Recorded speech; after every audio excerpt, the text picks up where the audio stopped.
My fellow Americans, this is Liberation Day. We will establish a minimum baseline tariff of 10%. India, very, very tough, very, very tough. Prime Minister just left.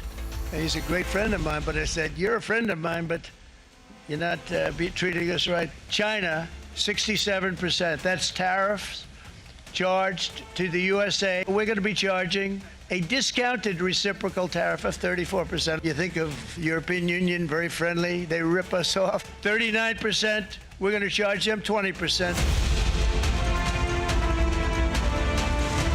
We're now preparing for further countermeasures to protect our interests and our businesses if negotiations fail. We're going to fight these tariffs with countermeasures.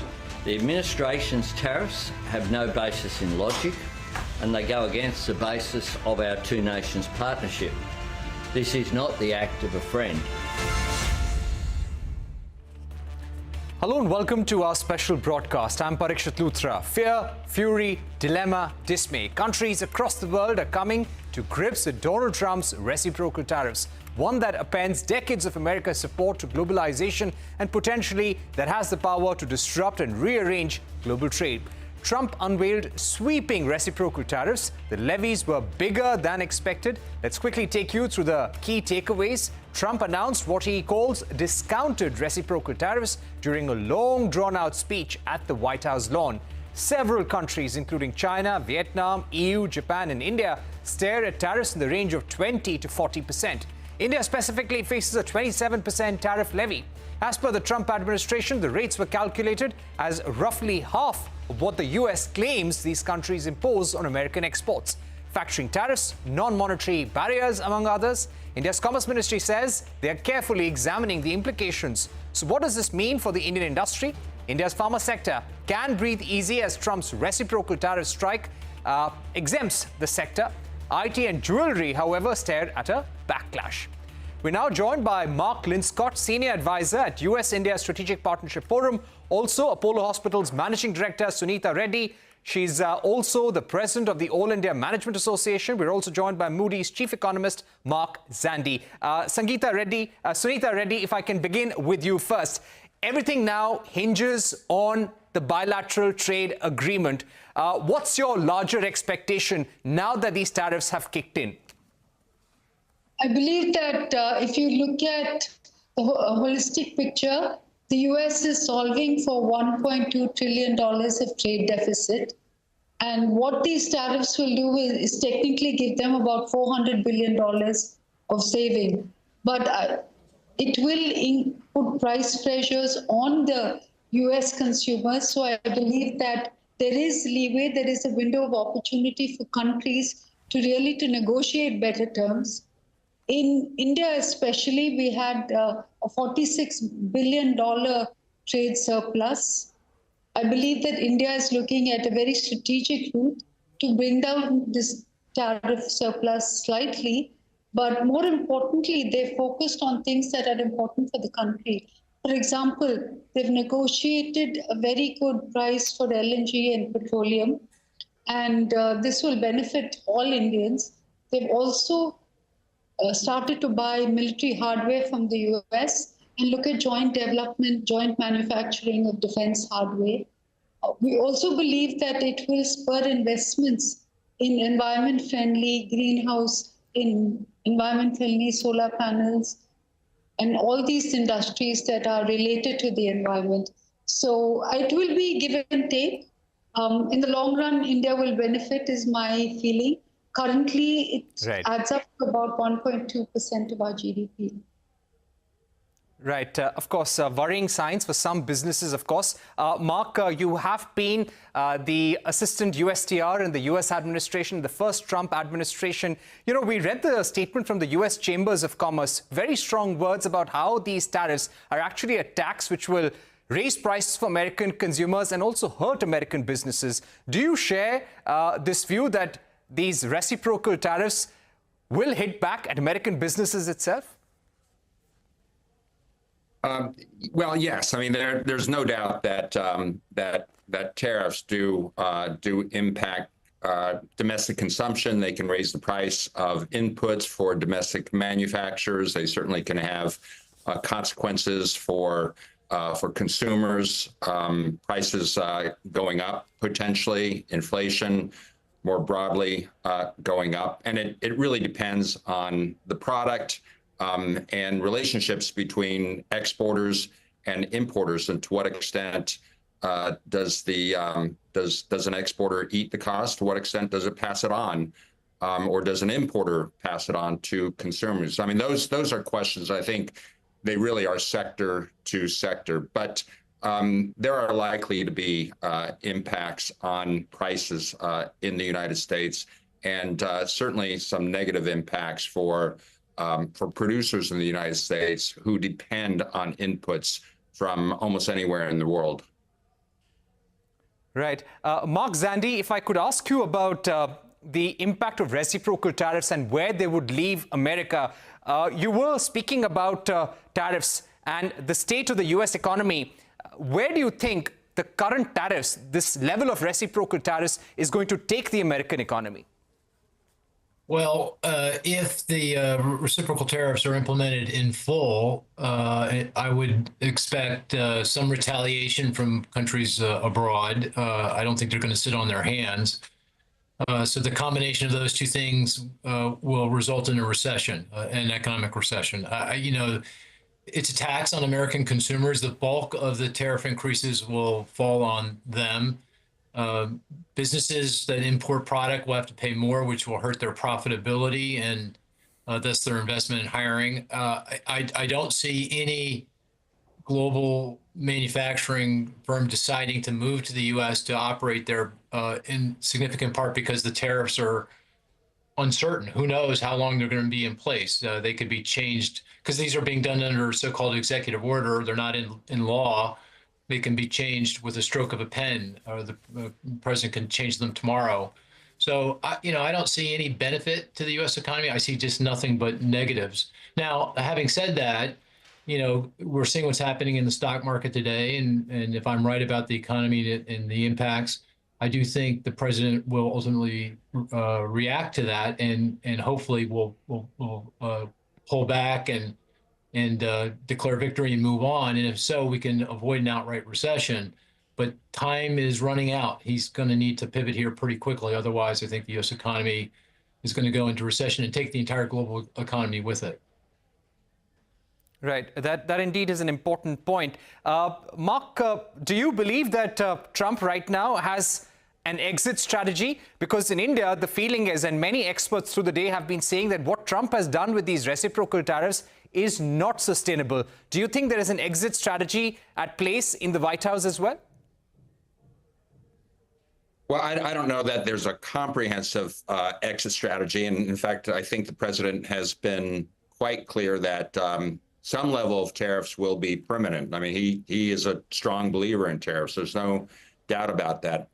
What I do think may happen, I think there is the opportunity for negotiation. And that's where I've had experience, and my area of expertise is in negotiation. I think that that individual countries will be having discussions with the administration, and specifically with the Office of the U.S. Trade Representative, my former agency. We know that, in fact, there have been quite active talks already between the United States and India, between Jameson Greer, who is the U.S. Trade Minister effectively. He's the U.S. Trade Representative, and Piyush Goyal, the Minister of Commerce. A team led by USTR was in Delhi last week. I think they made tremendous progress. I understand that India has hinted at the possibility of lowering its tariffs in unprecedented ways. And I think it's the negotiations with individual countries that may lead to some lowering of these reciprocal tariffs, setting aside what the other Mark referenced, which is the potential for recession and the reactions from markets, and whether there might be a pullback in response to those developments. Mark, there was a feeling in India, though, that in the run-up to these reciprocal tariffs, considering the positive momentum in the bilateral trade negotiations, there would be a reprieve or a pause on tariffs for India. Mark Linscott, why do you think that pause has not happened? And what will it take for the US to say, stop, we're not going to impose any tariffs on India till the time the BTA is signed? Yeah, well, the ambition in a matter of weeks and even days was quite high and perhaps unrealistic for any negotiation. Essentially, I think the expectation on the U.S. side was that India would drop its tariffs for the United States. These are not cuts anticipated to be non-discriminatory for the benefit of everyone. It would be cuts for the United States, essentially across the board, and certainly for all U.S. priorities, and moving the simple average tariff rate of India down to roughly equate with the U.S. rate, which as a simple average is in the range of 3.3, 3.4%. So that's a lot to bite off for a negotiation. And I just don't think there was enough information available, enough specific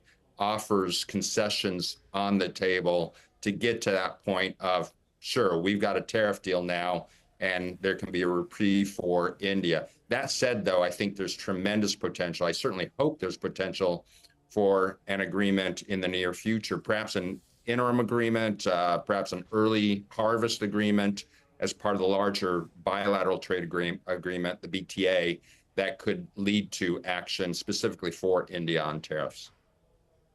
Right. Perhaps that is what India is hoping for, because the Commerce Ministry statement said that they are still talking to the Trump administration and continue to do so. Sunita Reddy, if I could come to you, the medical device sector is going to be impacted. In 23-24, India's medical device exports to US stood at around $714 million US. How do you think healthcare companies in India, including Apollo hospitals, will recalibrate their US strategy? So we do export 700 million and we import $1.5 billion worth of medical consumables. So this is just medical consumables, but I have to say that the duty we impose on medical equipment is very high.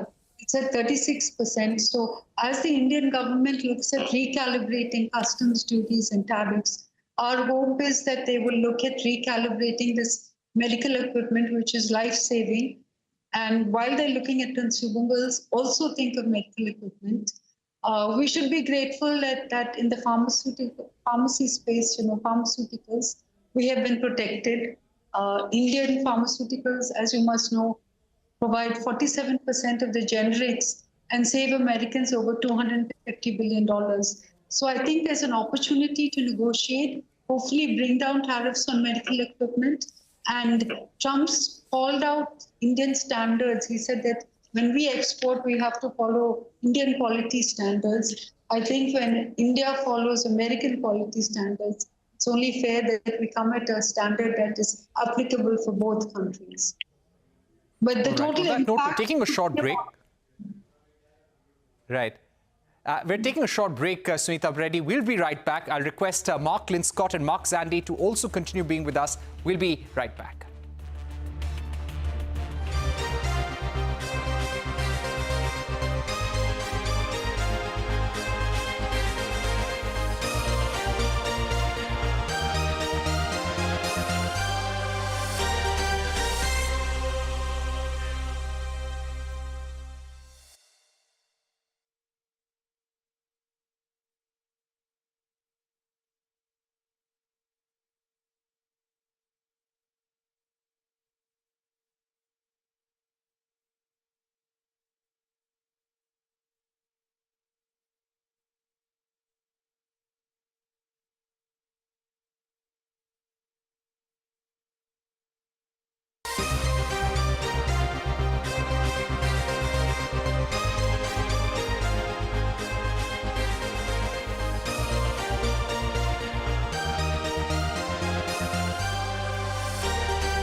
Welcome back to this special broadcast. I'm still joined by Mark Linscott, Senior Advisor at USISPF, Mark Zandi of Moody's, and Sunita Reddy, MD at Apollo Hospitals. Let me go across to Mark Zandi now. Mark, if we look at India's major exports to the United States, you've got electrical machinery, you've got jewelry, pharma, you've got minerals as well.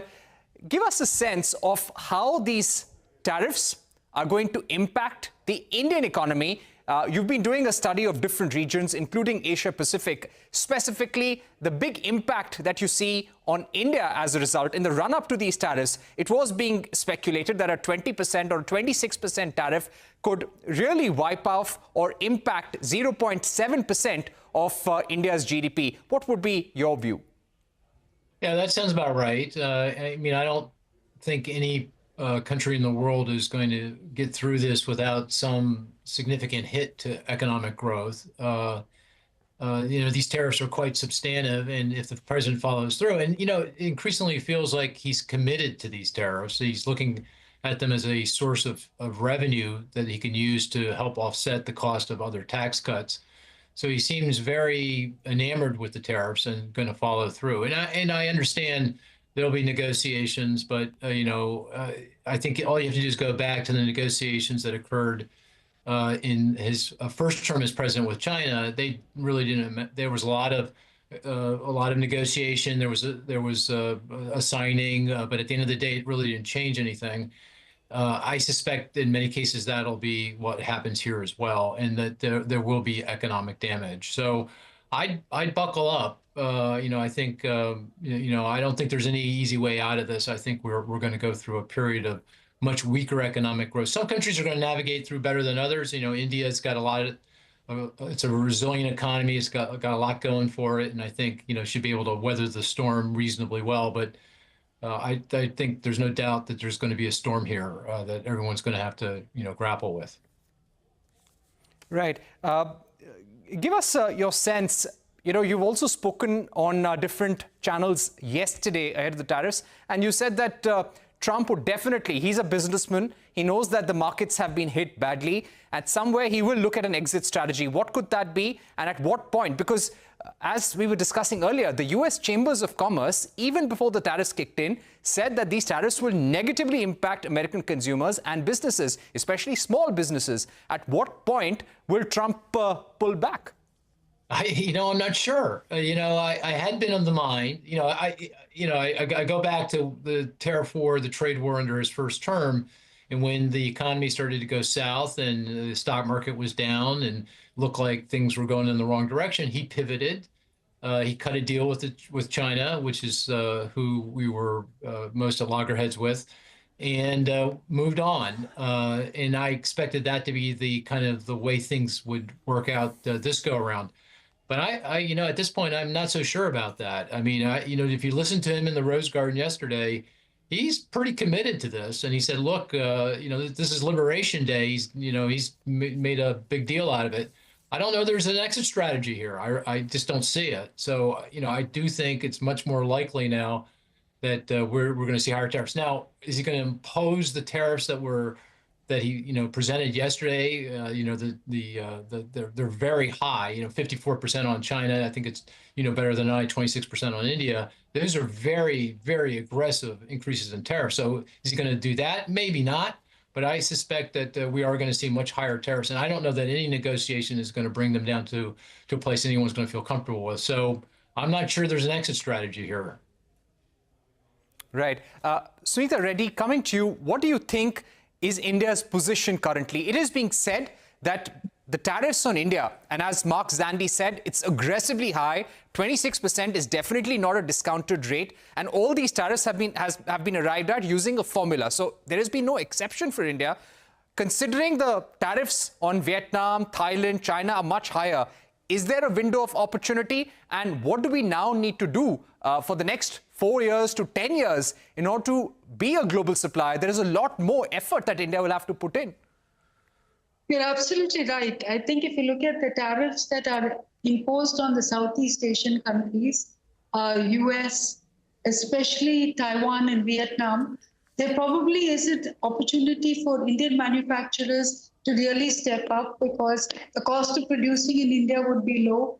The arbitrage on tariff from 27 to 54 is huge. So I'm sure that it should strengthen our Make in India program. It should strengthen our MSMEs who will be really hurt with this current tariff. I'm sure that this is definitely an opportunity for India. We've seen how they've exempted pharmaceuticals because it played such a vital role in healthcare for the US. In the same fashion, I believe that even in medical consumables, India has a great opportunity ahead of us. Right. Mark Zandi, coming to you, what about the shift in trade patterns and trading relationships? Do you think India is going to be a gainer? Is China going to be a gainer here? Who will gain in this crisis and who will be the biggest loser?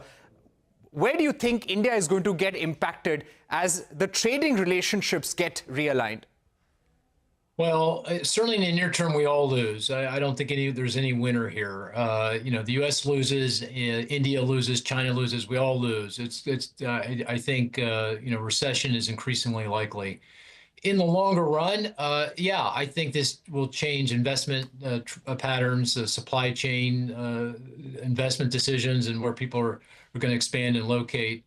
And I can't imagine that this is going to benefit the United States. Even if President Trump tomorrow decided, okay, forget about this, this is just a bad dream. No, we're not going to raise tariffs.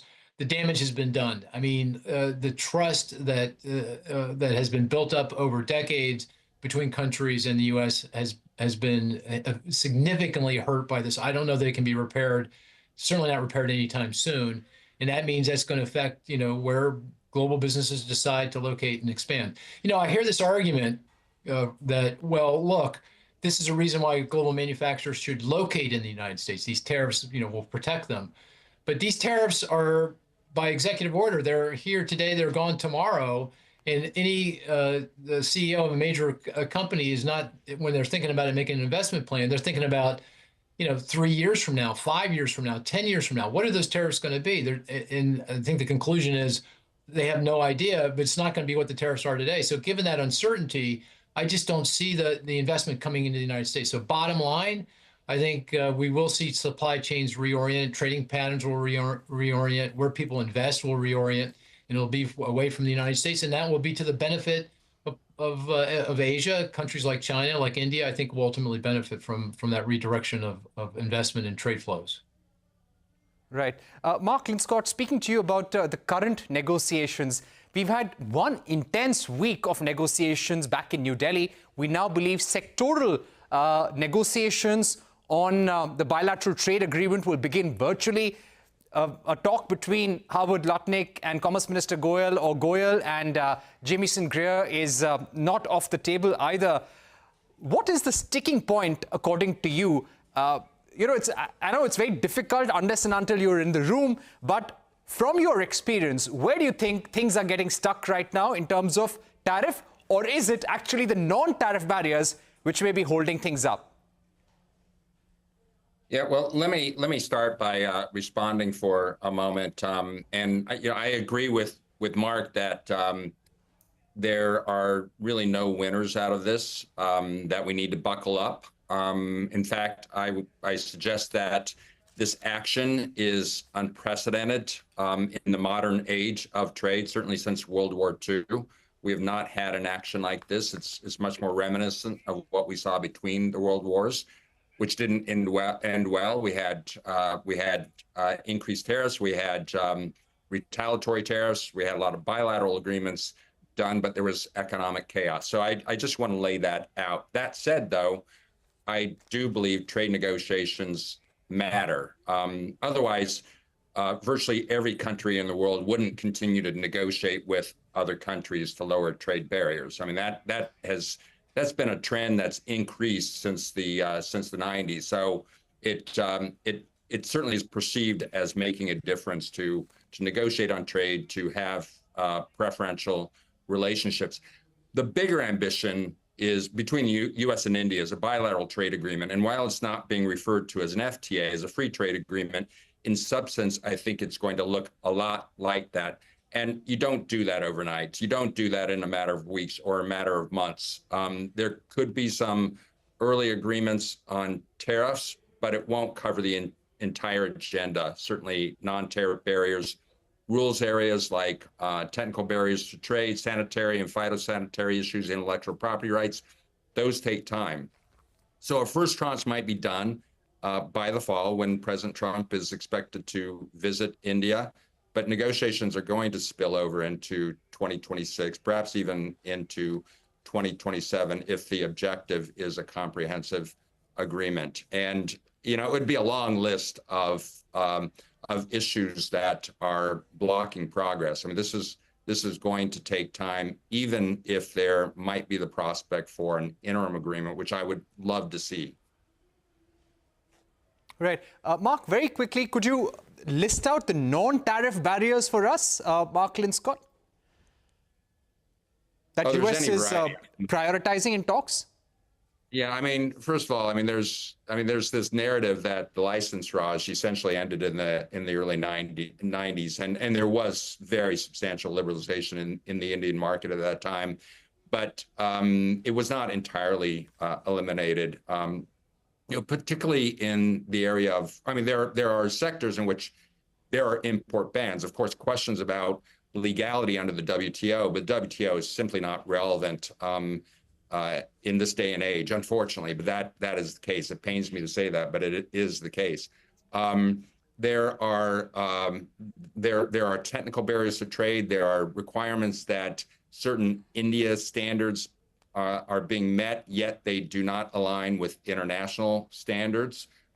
Testing requirements that are limited to India, which are basically redundant when exporters from other countries, in fact, have tested to standards that assure quality, that assure protection of human life and human health. Those are in place, and often they appear to be in place because of protectionist objectives. There are a variety of issues in the agriculture sector, and frankly, on both sides. The U.S. has its own non-tariff barriers as well. But I think that's going to be a sector of focus, particularly because the agriculture sector, is being hit so hard as a result of these new tariffs. Foreign markets are closing up to U.S. agriculture.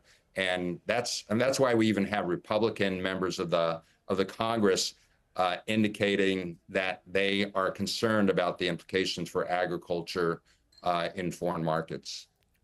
Right.